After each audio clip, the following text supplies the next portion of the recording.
Hello, and welcome to this episode of the Portion Perfection Professional Weight Management Series, where we bring you strategies from the best minds in the industry. My goal is not only to provide you with the best tools that embody all I know about weight management in the form of portion perfection, but to also let you in on all the surrounding strategies that can help you follow through or that might be the cause of any difficulties that you might be experiencing. Today, I want to raise everyone's awareness of some simple things you can do to reduce your exposure to chemicals in our environment, which are known to cause weight gain. There's much already known about these risks in professional circles, but I find that the general public really isn't hearing that much about it.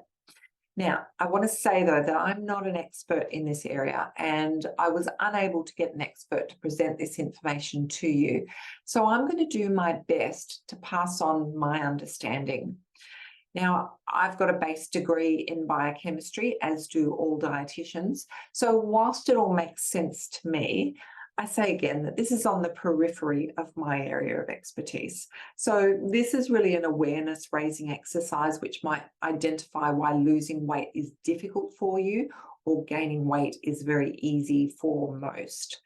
I'm going to go through the general recommendations for reducing the effects of this problem, and I will give you some local knowledge where I know something to add to that. Endocrine disruptors or endocrine disrupting chemicals, also commonly abbreviated as EDCs, they're substances that can interfere with human hormone systems. They can imitate your hormones, which interferes with your hormone signaling in your body, and that can make hormones do things that they shouldn't.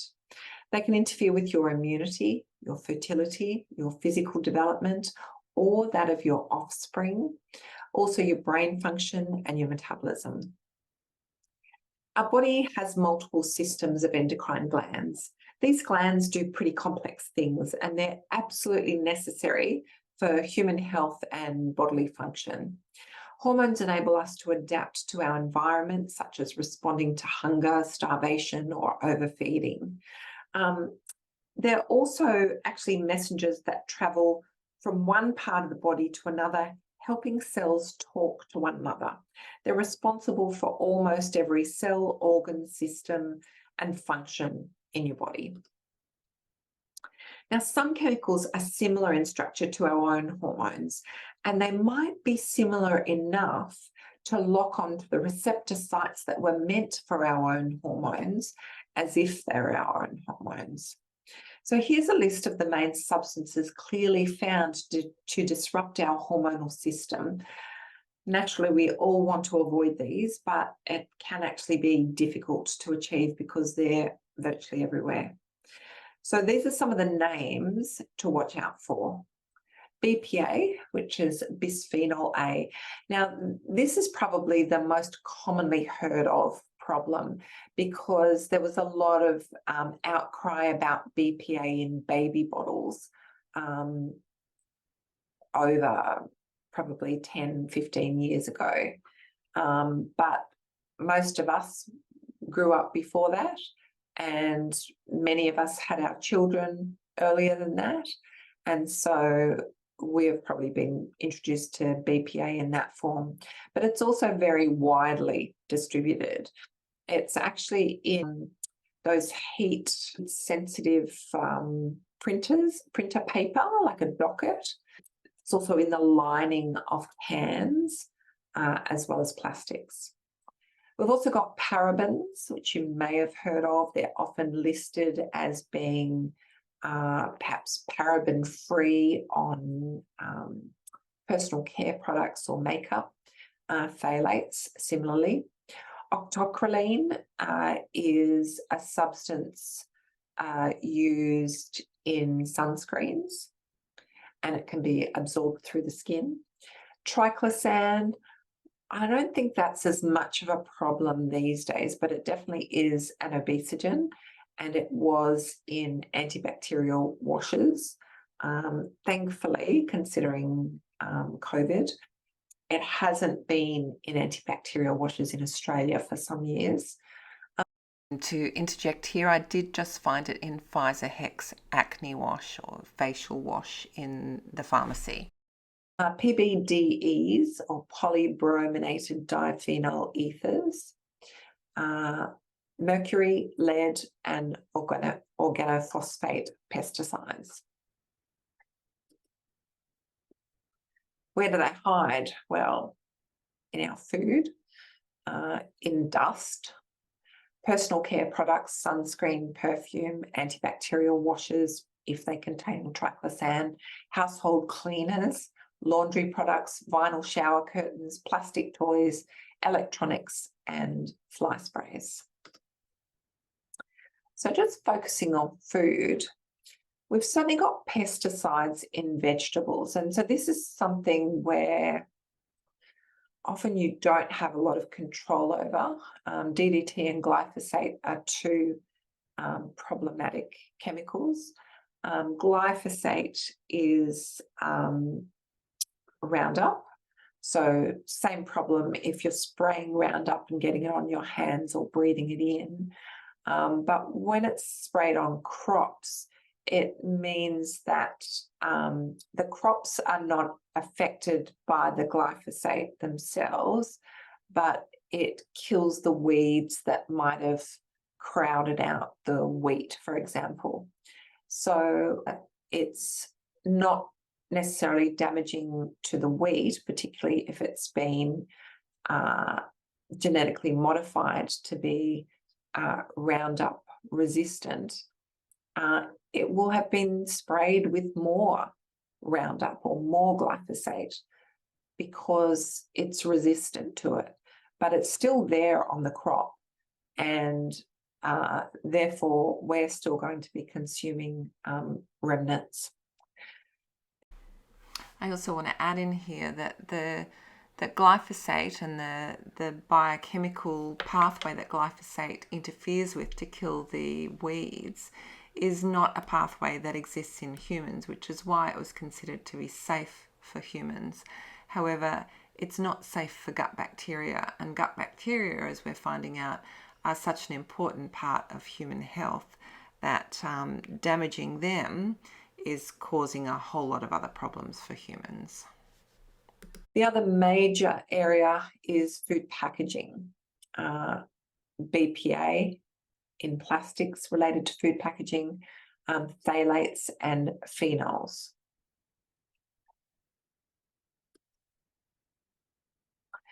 Honing in on the chemicals that are known to impact our weight, here's a quote from a medical journal from August 2020, so fairly recently.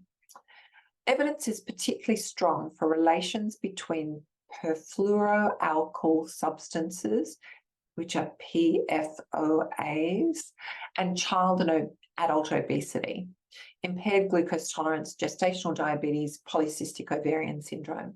Now, PFOAs are in all our water supplies. They've been found in bottled water, in public water, in private wells. It's everywhere. So we all have some level of PFOAs within our body. I did notice that in America, they've just set a limit on what's acceptable. Australia is considered to have reasonably low levels, but it's definitely there. And you're likely to have heard some things about it in the news. Here's a page from a government site that says most people living in Australia will have detectable levels of PFAs in their blood. Exposure can be from a variety of sources, such as food packaging, non-stick cookware, and stain protection applications for fabrics and carpets. There are a number of specific sites across Australia where concentrated releases of PFAs have resulted in increased levels in surrounding soil, water, and produce.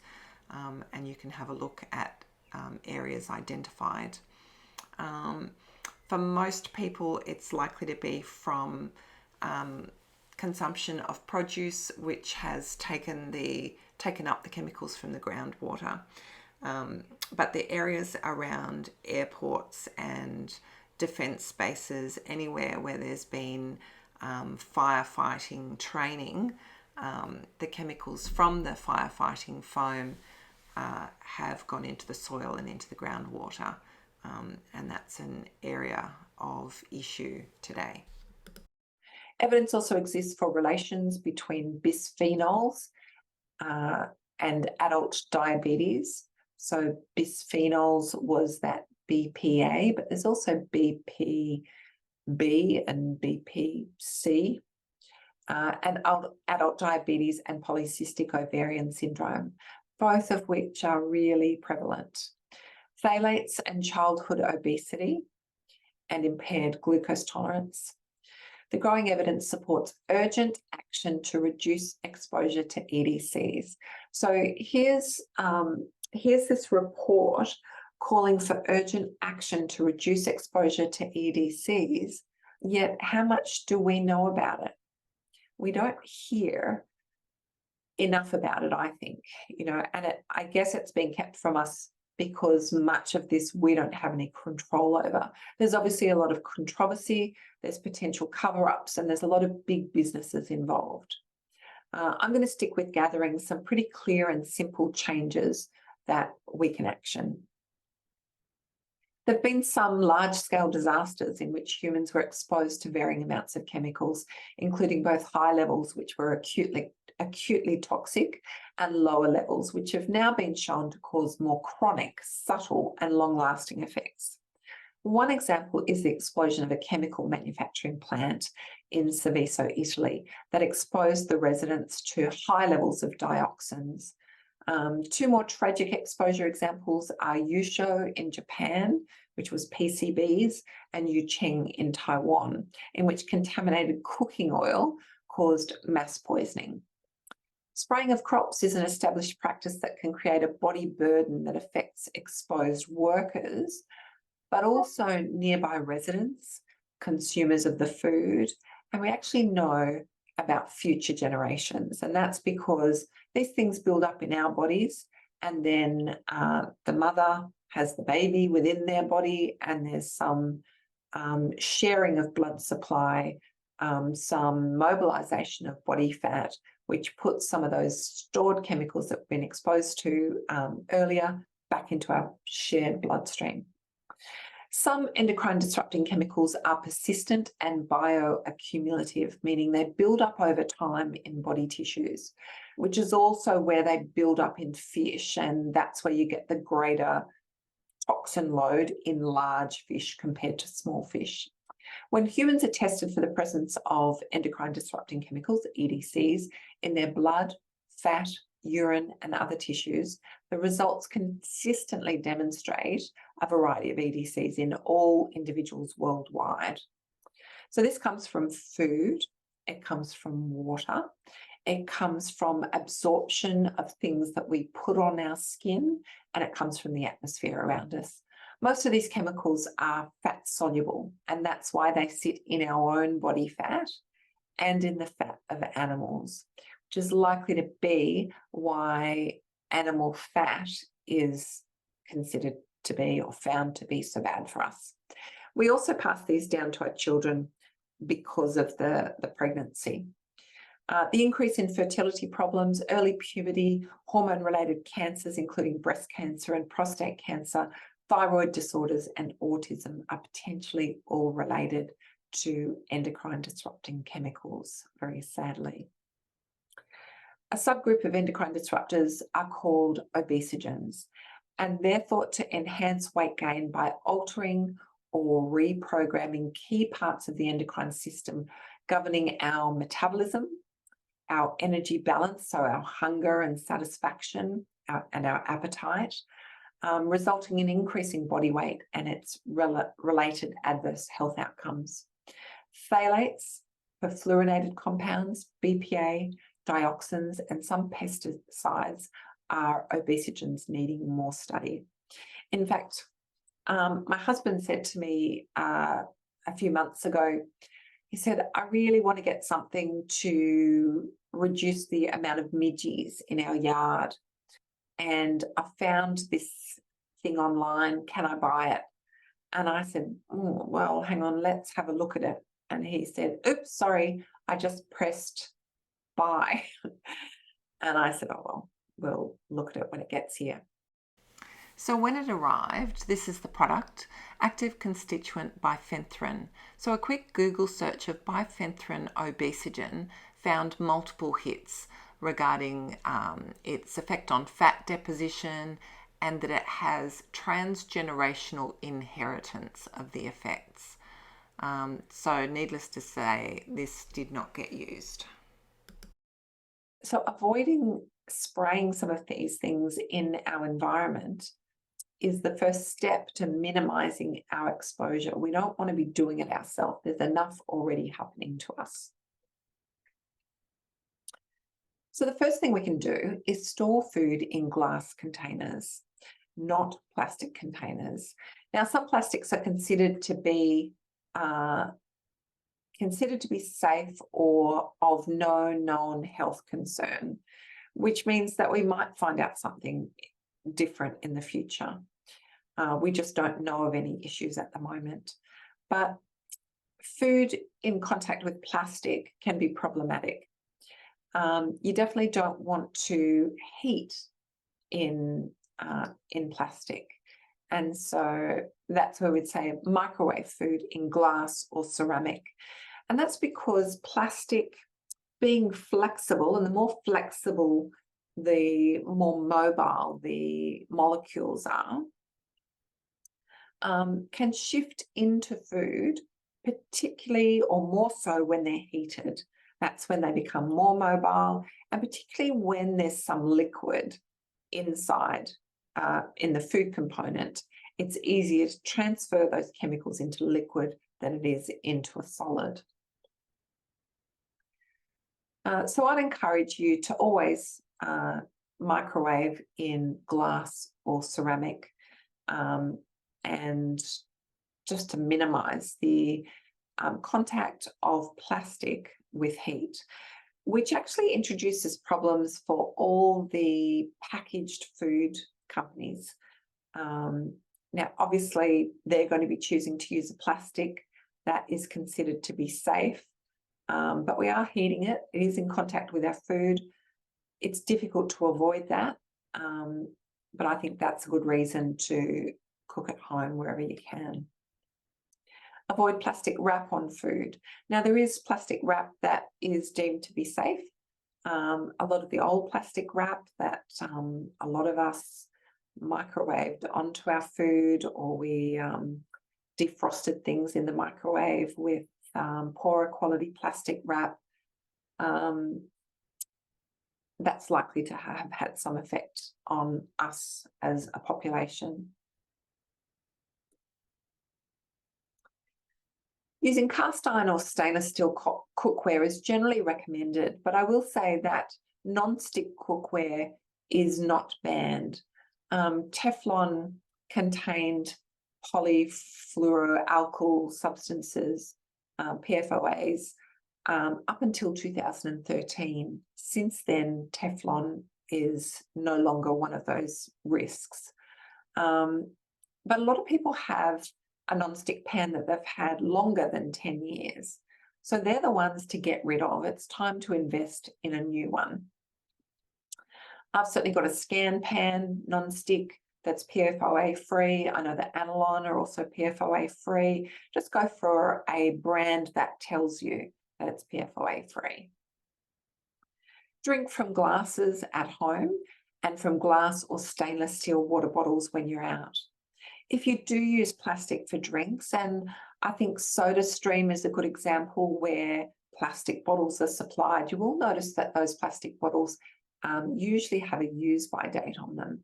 And that's important to go by, because that's the time where the plastic starts to break down. So regardless of exposure to heat, small particles of plastic will start to slough off and end up in your drink. Now, using a SodaStream bottle is probably not as bad as buying bottled water. And that's because the SodaStream water is going to be in there for a very short period of time, or it's a good idea for it to be in there for a short period of time. And it hasn't been exposed to heat. you're likely to put it straight in the fridge. Whereas a plastic bottle of water from the supermarket is likely to have sat in a hot truck and in a hot factory and out the back of a hot shop at some point. Certainly the softer plastics are the riskier in the plastic water bottle trade. So those really cheap ones where you can just squash them really easily have the greatest risk of chemical transfer, by my understanding. When you're out, if you need to buy a drink when you're out, try to go for something that's in glass. And glass is better than plastic or cans because it's chemical free. So that will certainly impact what I choose. I will often end up buying a kombucha because it's usually in a glass bottle rather than buying a bottle of water. We certainly all are going to consume some things out of plastic, and so we just need to use caution wherever possible. We've got a limited lifespan anyway, but the less you expose yourself to, the better, and the sooner the powers that be get these things out of our environment, the better. Discard flaking or damaged plastic utensils or chopping boards. We probably all are guilty of having some old favourite stirrer or chopping board that's starting to break down. We need to get rid of them and get a new one. I think it's still always tempting to use a plastic chopping board. It's safer from a food safety perspective than a wooden board is, because wood is more porous and we tend not to expose it to as high temperature. Often the wooden ones can't go in the dishwasher, so plastic is good for that. Avoid antibacterial hand washes that contain triclosan. It's certainly still an issue and may be an issue when you travel overseas. Eat local or organic where possible. So as far as local goes, we're certainly cutting down on carbon emissions and chemical exposure and pollution with respect to that. There's also some suggestion that local food communicates with our body in this same cell signaling way that hormones work. And it's not fully understood, but the theory of it is that the fruit and vegetables that come from the local area communicate to our body what season it is, what the environment is like. So whether there's a famine on, which is likely to help to trigger some appropriate response in our body. Organic means less pesticide residue. Anything that is not organic, well, even if it is organic, wash everything well before you eat them. So even though it's tempting when you buy that bag of grapes to start eating them, you really need to run them through water. There's usually holes in the bag. You need to do it. Now, you might have seen before this environmental working groups, Dirty Dozen and Clean 15. And so what they've identified here is the fruits and vegetables with the lowest risk of chemical contamination and the highest. So the Dirty Dozen are the ones that it is very wise to choose organic wherever you can. So that includes strawberries, spinach, kale, nectarines, apples, grapes, peaches, cherries, pears, tomatoes, celery, and potatoes. And what you'll notice that most of those have in common is that we eat the skin. So we're eating where the chemicals have been sprayed. The Clean 15, not exclusively, but more commonly, we're peeling them. So avocados, sweet corn, pineapple, onions, papaya, sweet peas, eggplant, asparagus, cauliflower, cantaloupe. Broccoli, we're not peeling. Mushrooms, cabbage, honeydew melon, and kiwi fruit. So if you're going to choose organic and you can only select a few, go for those Dirty Dozen ones. Choose organic, hormone and antibiotic-free meats where possible. So this again is to avoid the exposure to chemicals that the livestock has had, both in the form of what they're eating as well as what they may have been injected with. Each of the supermarkets has a bit of a policy on some foods being hormone-free or certified organic. So look out for those and get them into the mix. Avoid eating animal fats. So that makes sense from the fact that that's where they're storing their chemical exposure. And as we're eating meat, we're gathering the chemical exposure from lots of animals. So looking at plastics, you'll notice that there is those recycling codes, and they don't appear on everything. So you can't always know what type of plastic you're using. But here, code number 1 is polyethylene terephthalate, or PET, which is often used for soft drink bottles. Also plastic jars like peanut butter. Now, it's considered to have no known health hazards, but there were other things that had no known health hazards in the past.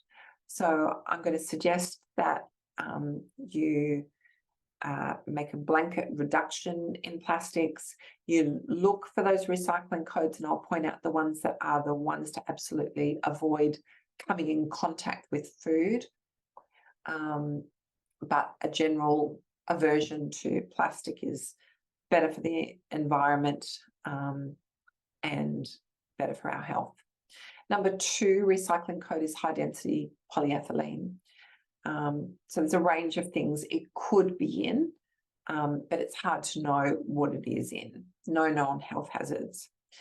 Polyvinyl chloride is a risky one. So number 3 is one to watch out for. It used to be in cling wrap. There's a lot of wraps now that do not contain it. It's hard to tell what is safe. Glad wrap certainly makes clear that theirs is safe. Fruit punnets and some soft drink bottles certainly could be made from PVC, and it contains phthalates, which can definitely leach into food. Recycling code 4 is low density polyethylene. So takeaway containers, bread bags, Glad wrap, no known health hazards. Number 5 is polypropylene, which is bottle caps, basically, no known health hazards. Number 6 is polystyrene, which says apparently low. Plastic cutlery and styrofoam, meat trays, etc. You know, how many times have you actually in the past thawed frozen products that are on a styrofoam tray in the microwave? Apparently low, maybe. Number 7, other plastics, including polycarbonate. So other covers a whole lot of things. And these can release BPA into food, especially when washed and reused or heated. So that's one of your biggest opportunities and focuses to reduce exposure.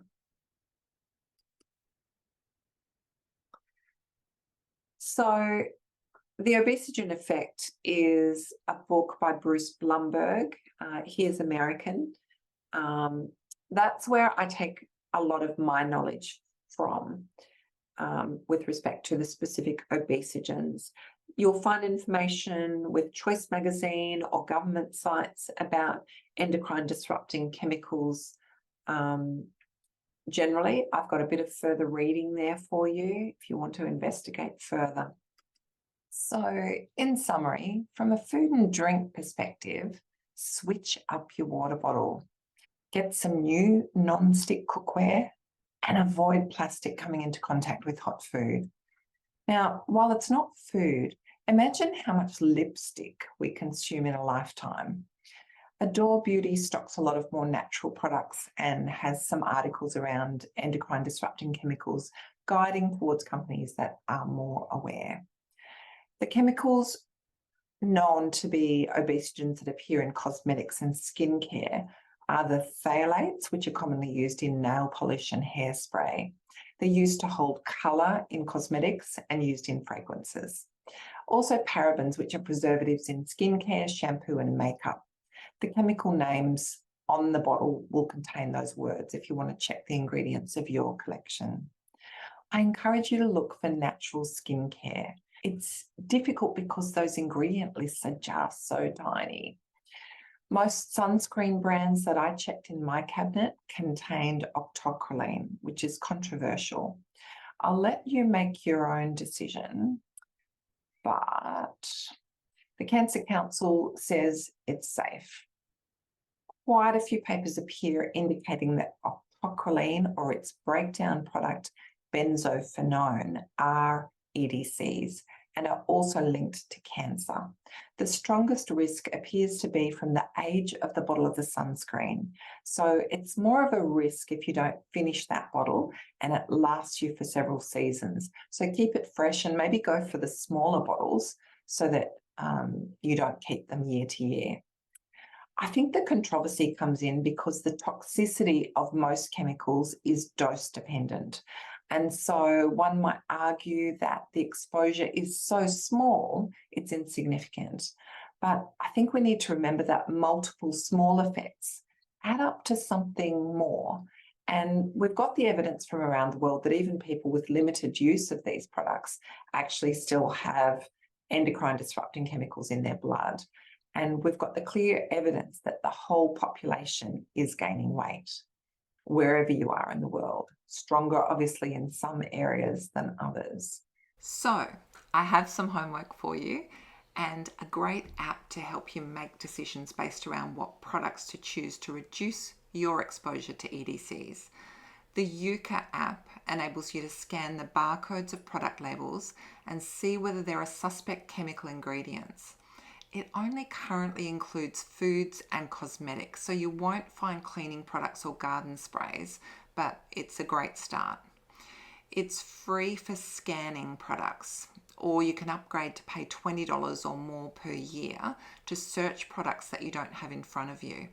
You can also search the supermarket, and if they have an image of the barcode, you can scan that. But you can also browse categories like sunscreen or lipsticks in the paid version, which is great.